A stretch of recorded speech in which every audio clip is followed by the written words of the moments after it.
Hey, it's Thin Diesel TN2, but today I got Jason. Again. Woo! And today we'll be reviewing the 1980 or 1979 film Don't Go in the House. Don't go in that house. Alright, so Don't Go in the House. We thought it was going to be a fun horror slasher film, and it ended up being a psychological horror film, which was very terrible for us. I guess you could say they slashed and burned. Yeah, so this film is about a poor kid whose mother burned his arm, so as an adult he becomes obsessed with fire, and once his mother dies, he proceeds to burn women. That's the premise of the movie. And again, it being a psychological thriller, it's not fun and gory, it's just depressing and gory. Yeah, mostly depressing. Not to say this was a horrible film, it's just not the film we thought we were going to see. While it was mostly a very depressing psychological thriller with a lot of women being burned with a flamethrower inside a man's house, the man's pickup lines are pretty interesting. So my mom's sick and she can't leave the house. She hasn't seen people in a while, so you should come and watch her get these flowers from me. Okay?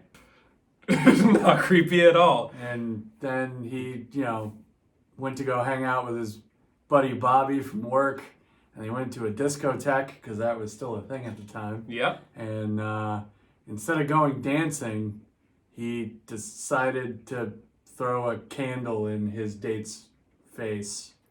Had her looking like Michael Jackson in that Pepsi commercial. Oh man, poor little Michael.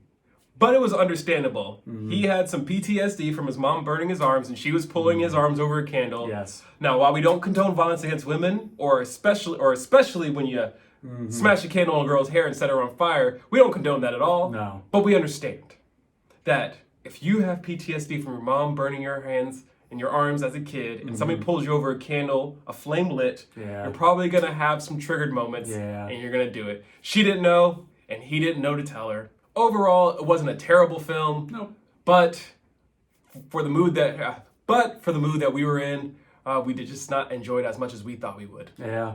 Discount Dustin Hoffman didn't really bring it like I thought he would. What can you do? Film grade, I give it a D.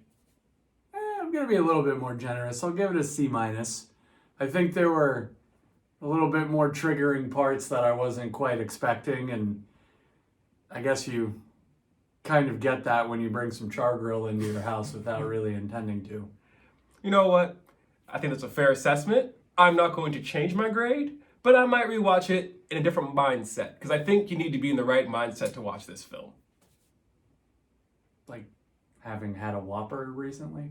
Like thinking, it's more like you're going to watch a depressing psychological thriller about a guy who's enamored, also afraid of fire, as opposed to, oh my god, this is hilarious, this guy's burning women. So the next time you watch Backdraft, watch this after it. Nice recommendation.